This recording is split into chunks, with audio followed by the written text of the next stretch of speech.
Susumi here for a Foldit design stream. I'm going to give everyone a minute or two to join the stream. Everyone's going to be like 2 or 3 people given my history so far. I'm still very new at this, so we'll see how many people join. Today I'm going to work on puzzle 1437, which is a small monomer design, and I'm going to do a simple design. And I've been asked to talk about how I use the actions in the selection interface. A lot of people, everyone starts out in the original interface, and some people eventually switch to selection interface, and it's kind of a tough transition to make.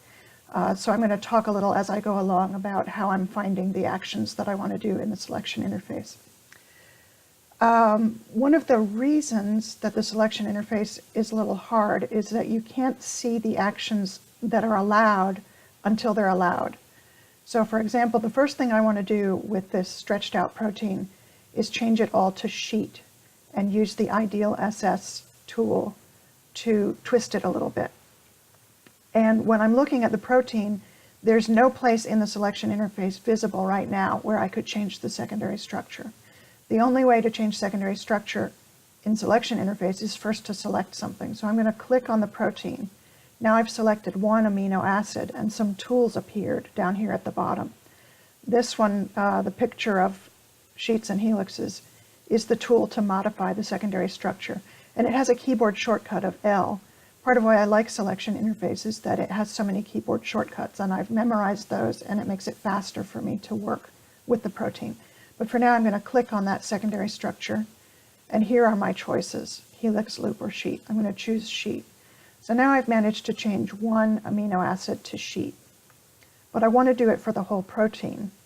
So I'm going to select the entire protein. The command for that is Control A for all, which is a Windows shortcut, and you kind of either know it or you don't, because there's no place in the selection interface to tell you that. Actually, let me read what's up in the corner.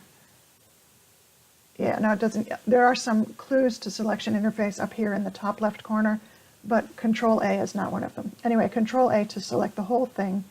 I'm going to click on the secondary structure icon and change it all to sheet. Okay. And another one of the tools that appeared in the bottom is this little tube of paint and a paintbrush, which is called Idealize Secondary Structure, or Idealize SS. I'm going to click on that, and it's just going to twist this whole thing a little bit into the shape that sheets most like to be. There we go. Okay, and the keyboard shortcut for that is 5, another one that I just use from memory most of the time. Okay, so it's all been set to ideal sheet shape. The reason I do that mostly is that if I don't do it at the beginning, I forget. So now anything that I leave as a sheet is already ideal sheet shape. Try and say that 5 times fast. Okay, and another thing that I do at the beginning of my designs, I always look at a sketch. I always have a sketch in mind before I start designing. You don't have to do it that way, but that's just my style. And my sketches are pretty ugly. This is my little stick figure of the protein that I want to design.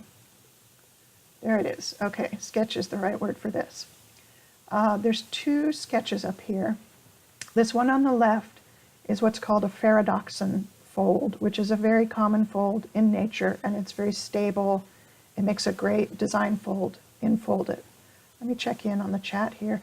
If you are watching and don't have a Twitch account, you will not be able to chat in the Twitch chat. You can make a free account on Twitch if you want to chat in the Twitch chat.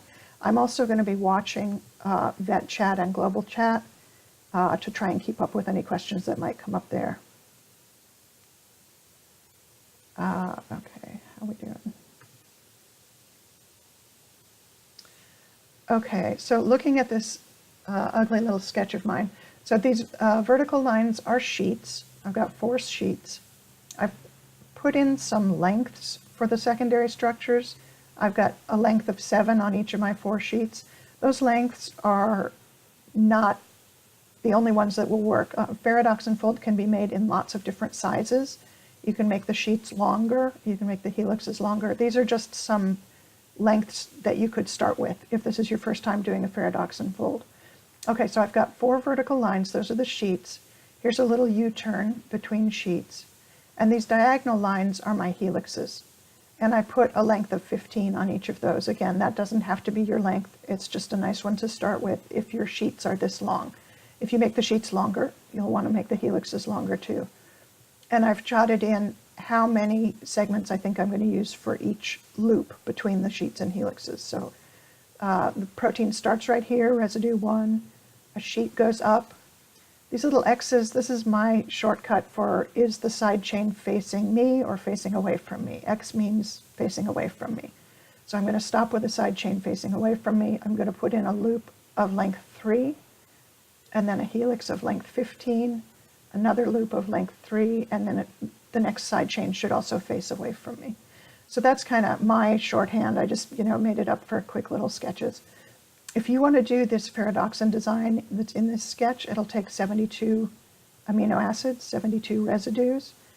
And this current puzzle, you have the option of anything between 65 and 75. So this design is doable in this puzzle. The one I'm actually going to do today, though, is a variation on this.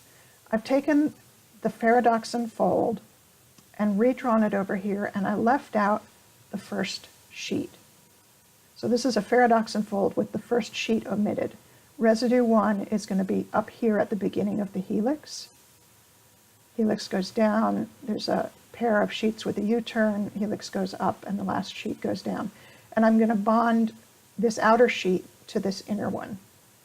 Instead, I'm not going to leave a wide space between them. I just drew it that way so you could see that I had left one sheet out. And that's how I came up with this design. And I've sketched in some lengths to go on with, and that's going to total out to 65 residues, which is the default length for this puzzle. Okay, so based on this, I want to start with 17 residues of helix. So let's get started on that. I'm going to select 17 of them.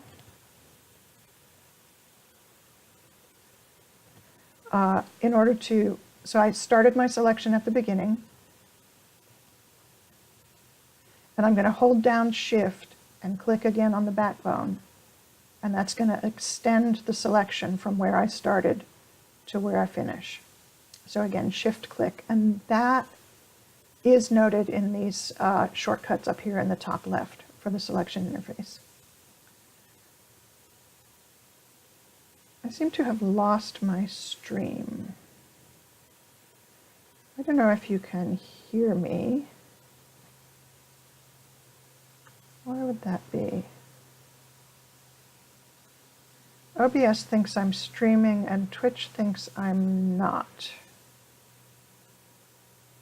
Okay, hang tight, folks. I'm going to stop the stream and restart and see if that fixes it.